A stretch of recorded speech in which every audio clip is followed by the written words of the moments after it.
নামাজ পড়া দেখলে টিটকেরি দেয়, এরকম আছে না নাই?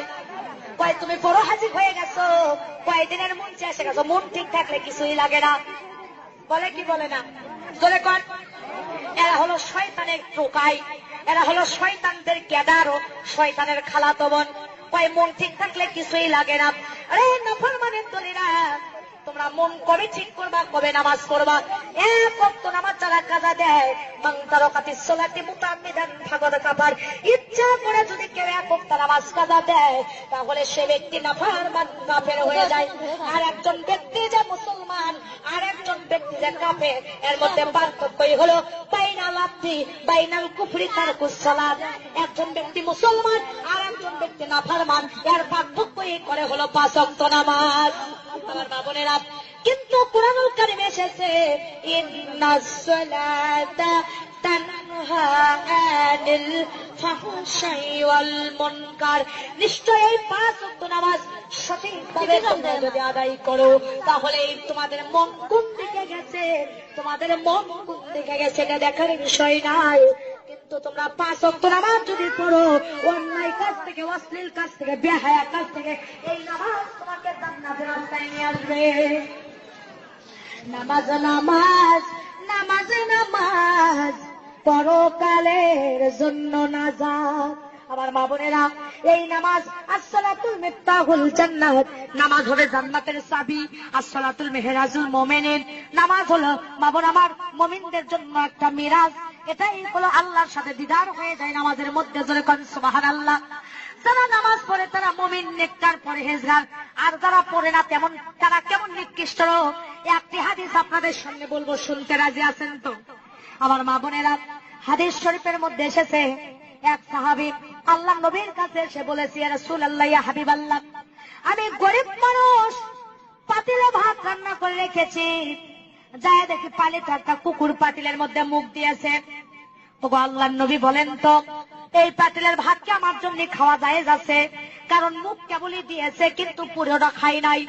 আল্লাহর নবী বলছে, যাও তুমি যাই ওই পাতিলের ভাত ওই যেখানে কুকুর মুখ দিয়েছে ফেলে দাও, দিয়ে তুমি পাতিলের যেখানে আছে 7টা ধোয়া দিয়ে তুমি খেয়ে নাও।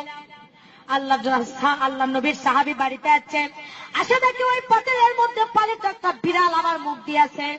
আবার নবীর কাছে গেছে, একজন পোল্পা বুঝবেন, যা বলছি, ইয়া রাসূলুল্লাহ, পাতিলের মধ্যে যায় দেখি গো আবার একটা পালিত বিড়াল মুখ দিয়েছে, এখন কি খাওয়া যায় যাচ্ছে? বলে, হ্যাঁ, বিড়াল যেখানেও মুখ দিল ফেলে দাও, দিয়ে ভালো খানি তুমি আবার 3টে ধোয়া দিয়ে দাও, দিয়ে তুমি খাইয়া দাও। বাড়িতে সাহাবী এসে দেখে একজন বেনামাজি মহিলা তার পাতিলের মধ্যে হাত দিয়ে ভাত বেড়ে নিয়েছে।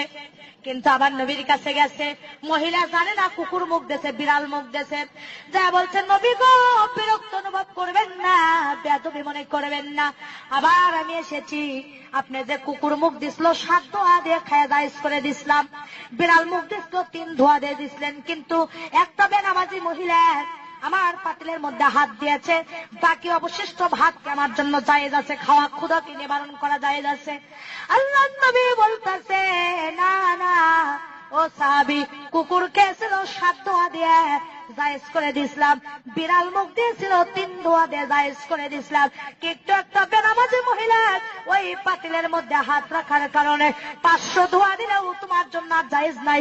কারণ একটা কুকুরের চাইতে, বিড়ালের চাইতে বেশি নিকৃষ্ট, বেশি নাপাক জাতি, ঘৃণিত জাতি একটা বেনামাজি মহিলা।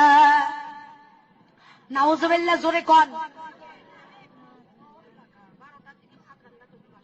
আমার মা বোনেরা, আমার দরদিরা, এই জন্য আপনাদের কাছে বলতে চাই, সোনার চানেরা, বেশিক্ষণ বিরক্ত করবো না। নামাজ যেমন ফরজ, পর্দা করা কি? নামাজ যেমন ফরজ, পর্দা করা।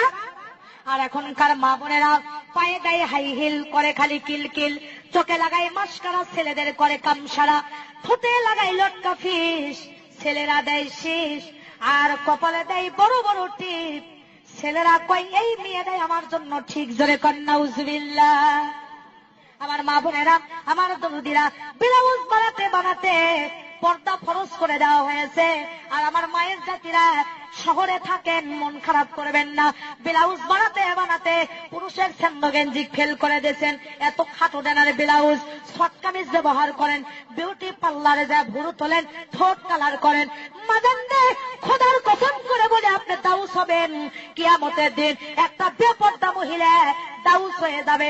এই দাউস আল্লাহ জান্নাতে যাওয়া তো দূরের কথা, জান্নাতের বাসনাও তার নাকে পাবে না।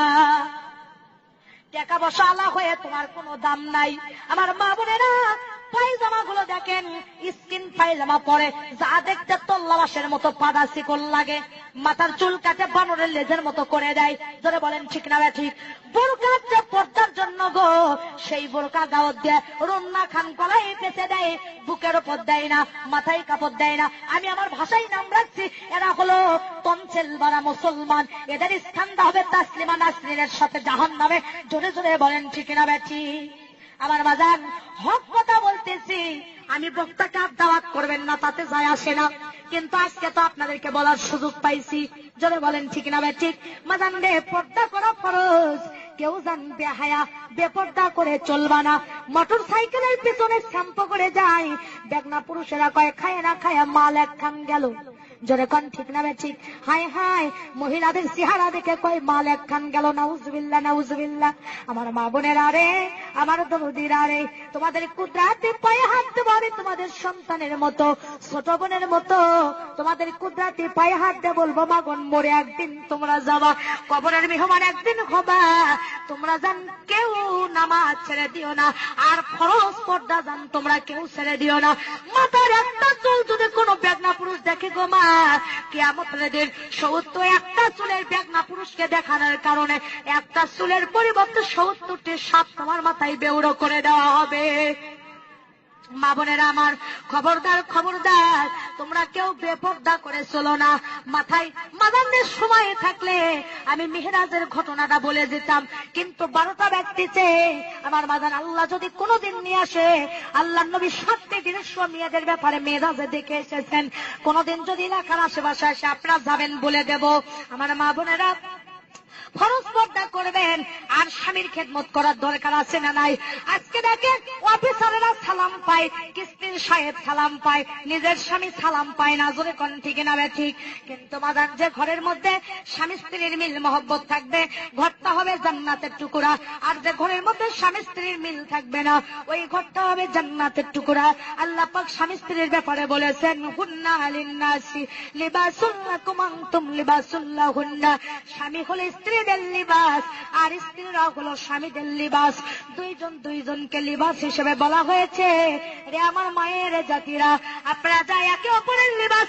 স্বামীকে মাঝে মাঝে গোসল করে দেবেন, স্বামীর সাথে রুক্ষ মেজাজে কথা বলবেন না, হাসি মুখে কথা বলবেন, আর স্বামীকে সালাম দেবেন। হযরত আয়েশা সিদ্দিকা হুজুর সাল্লাল্লাহু আলাইহি সাল্লামকে মাঝে মাঝে গোসল করে দিতেছেন। একদিন হুজুরকে আয়েশা গোসল করে দিচ্ছে, হুজুরের খুশির জবা লেগে আম্মা আয়েশার বুড়ো লোকের আঙ্গুল ফেটে গেছে। হুজুরের গায়ের সাথে পানি ঢালতে রক্তের বন্যা বয়ে যাচ্ছে। নবীজি আমার হাতে দাঁড়াছে, দাঁড়ে বলে, ও আয়েশা, তোমার পানি যে ঢালি তো রক্ত কিসের বন্যা বয়া যায়? আয়েশা বলছি, ইয়া রাসূলুল্লাহ, আপনার গায়ে যখন পানি ঢালে আপনি যে খুশিতে বসে আছেন, আপনার খেদমত করতে যাইয়া ওই খুশির জাবা লেগে আমার বুড়ো লোকের আঙ্গুল ফেটে গেছে। নবী বলে, আয়েশা, তুমি একবার আহু হু করনি কেন? তোমার কি কষ্ট হয়নি? আয়েশা বলছে, ইয়া রাসূলুল্লাহ, আপনি তো আমার একদিকে স্বামী, একদিকে আল্লাহর নবী, আপনার খেদমত করবে যাইয়া আমার কলিজাও যদি ফেটে যেত, আল্লাহ রাসূলকে খুশির থেকে উঠে দাঁড়ানোর কথা বলতাম না। মা বোনেরা, আল্লাহর নবীর 11 জন স্ত্রী ছিল, এক এক স্ত্রীর এক একটা গুণ।